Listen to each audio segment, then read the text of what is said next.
11টা BPL হয়েছে। তার মধ্যে আমি একটি বিপিএলে টেকনিক্যাল কমিটি হেড করেছি। একটি বিপিএলে আমি গভর্নিং কাউন্সিল, দুটো বিপিএলে, যেটা গতবারেরটা সহ।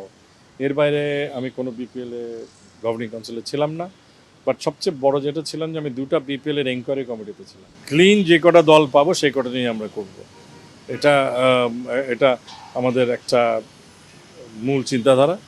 বিপিএল বিসিবির জন্য একটা ভালো প্রপার্টি। খালি ইকোনমিক দিকটা চিন্তা করলে না, এটা খেলার দিকটা চিন্তা করলেও এটা আমাদের টি-20 প্লেয়ারদের একটা প্ল্যাটফর্ম।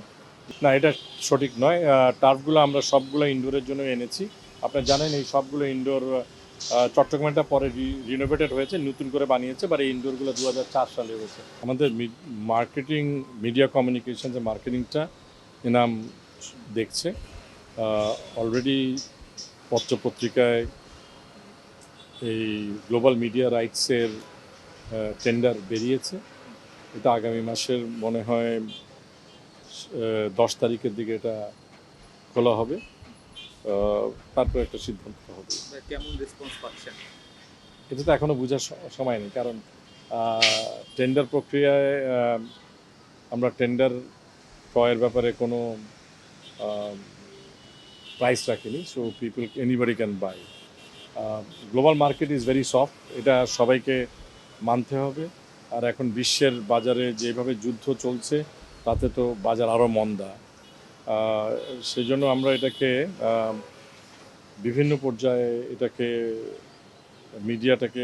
আমাদের মিডিয়া রাইটটা বেচার জন্য আমরা টেলিভিশন, স্যাটেলাইট এবং ওটিটি দুটাকে আলাদা করছি।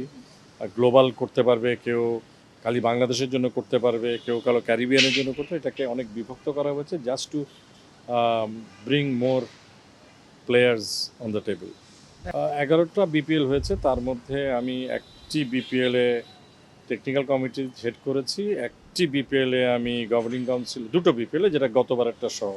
এর বাইরে আমি কোনো বিপিএলে গভর্নিং কাউন্সিলে ছিলাম না। বাট সবচেয়ে বড় যেটা ছিলাম যে আমি 2টা বিপিএলের এনকোয়ারি কমিটিতে ছিলাম, যার মাধ্যমে আমি বিপিএলের যে শর্টকামিংসগুলো সেটা সম্পর্কে আমার একটা ধারণা আছে। এবং তারপরে গত বিপিএলে যেভাবে আমরা বিপিএলের মান সম্মান অথবা এর যে ব্র্যান্ড ভ্যালুটা যেভাবে এফেক্টেড হয়েছে, আমাদের সেদিকে প্রথম নজর দিতে হবে। As a matter of fact, BPL বিসিবির জন্য একটা ভালো প্রপার্টি। খালি ইকোনমিক দিকটা চিন্তা করলে না, এটা খেলার দিকটা চিন্তা করলেও এটা আমাদের টি-20 প্লেয়ারদের একটা প্ল্যাটফর্ম, যেখানে ইন্টারন্যাশনাল প্লেয়ারদের সাথে খেলে তারাও তাদের দক্ষতা প্রমাণ করা বা তাদের নিজস্ব ইমপ্রুভমেন্টটা করা সম্ভব।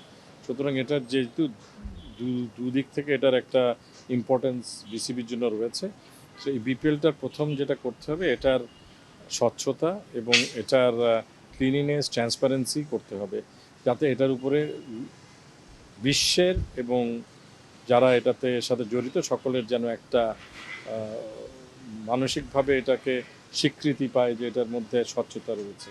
এটার অ্যাকসেপ্টেবিলিটি আনতে হবে। দেখেন, এটা বোর্ডের ডিসিশন হবে ফ্র্যাঞ্চাইজি কিভাবে খালি বাংলাদেশ ভিত্তিক হবে বা আন্তর্জাতিক ভিত্তিক হতে পারবে কিনা, সেটা পর্যায়ক্রমে হয়তো একটা সিদ্ধান্ত আসতে পারে। তবে যেটা আমি প্রথমেই বললাম যে এবারের যদি পরবর্তী যে বিপিএলটা হবে, সেই বিপিএলে বিসিবিকে ইনভেস্ট করতে হবে। আমাদেরকে এটাকে চিন্তা করতে হবে রেভিনিউ সাইড থেকে না চিন্তা করে, ইনভেস্টমেন্ট করে এটার ভাবমূর্তিটাকে ভালো করতে হবে। এটা আপনার স্পোর্টিংয়ে যত জায়গায় থাকে, এটা কিন্তু ব্র্যান্ড ভ্যালু। এটা কোনো ট্যাঞ্জিবল অ্যাসেট না যে একটা ঘর বাড়ি, এটা হচ্ছে এটার ব্র্যান্ড ভ্যালু, এটার পাবলিক অ্যাকসেপ্টেবিলিটি, গ্রহণযোগ্যতা কত, সেটার উপরে এটার ভ্যালুটা বাড়ে। তো সেই ক্ষেত্রে এই বিপিএলকে স্বচ্ছ, ক্লিন এবং অতীতের যে ভুলগুলো তার থেকে বেরিয়ে এসে যদি করা যায়, তাহলে এটার ব্র্যান্ড ভ্যালুটা বাড়বে। প্রথম বছর হয়তো ইকোনমিক্যালি আমরা উইনার হব না বা আমরা লাভবান হব না, কিন্তু একটা দুটো বিপিএলের পরে যদি আমরা একই ধারা বজায় রাখতে পারি, অটোমেটিক্যালি বিপিএলের ভ্যালুটা বাড়বে, যেটা আইপিএলের ক্ষেত্রে হয়েছে এবং অন্যান্য টি-20 ফ্র্যাঞ্চাইজি লিগের ব্যাপারেও একইটাই প্রযোজ্য।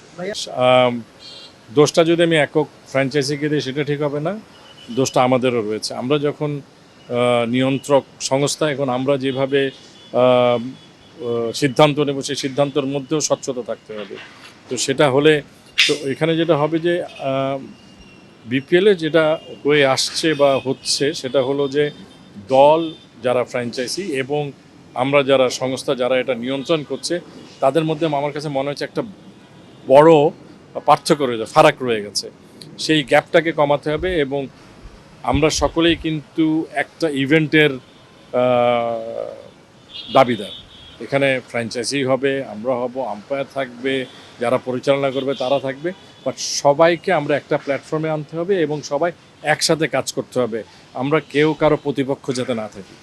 দুটো জিনিস হতে পারে, এই সিদ্ধান্তটা এখনও কমপ্লিট না, কারণ বিপিএল যেভাবে পরিচালিত হচ্ছে সেখানে কিন্তু একটা অ্যাডহক বেসিসে হচ্ছে। বিসিবির একটা ইভেন্ট এবং বিসিবির সকল ডিপার্টমেন্ট এটার মধ্যে ইনভলভ হয়, বিসিবির অন্যান্য কাজ বন্ধ হয়ে যায়। আমি বিভিন্ন বিশ্ব ইভেন্টের সাথে জড়িত ছিলাম। আমি 2011 সালের বিশ্বকাপের কনভেনার ছিলাম সেন্ট্রাল অর্গানাইজিং কমিটির। আমি 3টা দেশেরই এবং আমি অপারেশন কমিটির চেয়ারম্যান হিসেবে কাজ করেছি। তো সেখানে যেভাবে কাজ হয়, ইভেন্টটা চলাকালীন সময় পুরো দলটাই কিন্তু ওই ইভেন্টের জন্য আলাদাভাবে থাকে। আপনারা অনেকে দেখেছেন যে আমরা 2004 সালে অনূর্ধ্ব-19, 2011 বিশ্বকাপ, 14 T20 বিশ্বকাপ, সব ক্ষেত্রে কিন্তু আমরা একটা আলাদা ফুল একটা টিম করেছি। এটা কমার্শিয়াল হোক, এটা মিডিয়া হোক, টিকেটিং হোক, সব ক্ষেত্রে। তো আমার কাছে মনে হয়েছে বিপিএল চালানোর জন্য একটা ইন্ডিপেন্ডেন্ট কমিটি না, ইন্ডিপেন্ডেন্ট জনবল দরকার। সেই জনবলটা বিসিবি কন্ট্রাকচুয়াল বেসিসে নিতে পারে, বিসিবি একটা আউটসোর্স করতে পারে, সেটার কম্বিনেশন হতে পারে। বাট এটা ঠিক যে আমরা এটার জন্য একটা আলাদা আমি জনবল নিয়ে বিপিএলটা করবো, যাতে তাদের ফোকাসটা বিপিএলের জন্য থাকে। আমাদের যেটা হয়, বিপিএল শুরু হওয়ার 1 মাস আগে আমরা এটার উপরে ফোকাস দিই। এই ফোকাসটা বছরব্যাপী যেতে হবে এবং আমরা যারা ফ্র্যাঞ্চাইজি আসবে আমাদেরকে দেখতে হবে যে তারা সাস্টেনেবল কিনা, কারণ ওরা যদি সাস্টেন না করে ইভেন্টটা সাস্টেন করবে না। সেখানে আমরা বিভিন্ন ফর্মুলা আমরা আলাপ করছি কিভাবে তাদেরকে আমরা এটা খালি বলবো না যে revenue sharing, it could B other assistance also, যেটার ভিত্তিতে তারা তাদের যে স্পন্সর তাদের একটা ভ্যালু পেতে পারে। তো এ ধরনের কয়েকটা আইডিয়া নিয়ে আমরা আলাপ করছি। নেক্সট বিপিএল এর গভর্নিং কাউন্সিলের মিটিং এই সপ্তাহে হবে, বোর্ড মিটিংয়ের আগে আমরা করব, যাতে আমরা এই জিনিসগুলোকে একটা স্ট্রিমলাইন করি। ক্লিন যে কটা দল পাবো সেই কটা নিয়ে আমরা করব। এটা আমাদের একটা মূল চিন্তাধারা, কারণ ভালো ফ্র্যাঞ্চাইজি হওয়া দরকার। যারা ক্রিকেটের প্রতি তাদের ভালোবাসা আছে বা এই ধরনের ইভেন্টে তাদের সম্পৃক্ততা করতে তাদের মনোবল আছে বা মনোবাসনা আছে, তাদেরকে নিয়ে। আর আরেকটা যেটা বলছি যে আমরা সম্পৃক্ত করা, কারণ আপনি জানেন যে গভর্নিং কাউন্সিলটা আমি মনে করি বর্ধিত করা দরকার। এখানে আরও এক্সপার্টিস আসা দরকার।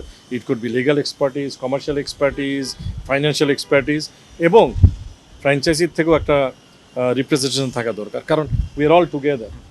সো এটা I think will help mitigate lot of the issues, যেটা আমরা পরে দেখতে পাই।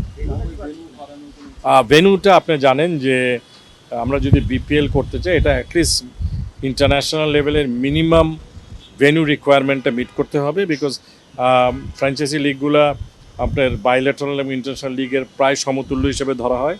তো সেখানে আনফর্চুনেটলি বাংলাদেশে 3টি ভেন্যুই অ্যাক্রিডিটেড ভেন্যু রয়েছে। অন্য ভেন্যুগুলোর অ্যাক্রিডিটেশন অ্যাকচুয়ালি আমরা হারিয়ে ফেলেছি, কারণ অনেক দিন খেলা হয়নি। প্রচেষ্টা থাকবে যে ভেন্যু বাড়ানো, কারণ যত কিছুই আমরা বলি, খেলাকে যদি আমরা আমাদের বাংলাদেশের প্রত্যন্তরে নিতে না পারি, তাহলে কিন্তু এই খেলার মর্যাদাটাও বাড়বে না, এটার ভ্যালুটাও বাড়বে না। তো আমরা খুলনায় করেছিলাম আগে, আনফর্চুনেটলি এরপরে হয়নি। ইট could B Bogura, it could B Rajshahi, it could B. তো আমরা এই 3টা ভেন্যু, যেটা এই 3টা ভেন্যুর বাইরে যে 3টা ভেন্যুকে আমরা আন্তর্জাতিক ভেন্যু হিসাবে স্বীকৃত ছিল বা তার কাছে গেলে নিতে পারবো যদি সম্ভব হয়। আপনি জানেন যে বিপিএলের সময়সীমা খুব একটা বেশি নেই, তার মধ্যে যে কটাকে আমরা ইলেভেট করতে পারবো ওই লেভেলে করা। এটা 2-3টা জিনিস আছে যেটা আমি বললাম, বিসিবিকে কমার্শিয়াল সাইড থেকে বেরিয়ে আসতে হবে, কারণ আপনারা মিডিয়ার লোক। যদি আমরা ভেন্যু একসাথে 2টো ভেন্যুতে খেলা চালাতে চাই, then television requirement of equipment will be too, so there is cost. So আমাদেরকে কস্ট ভার্সেস বেনিফিটগুলো দেখে ভেন্যুটা বাড়াতে। you.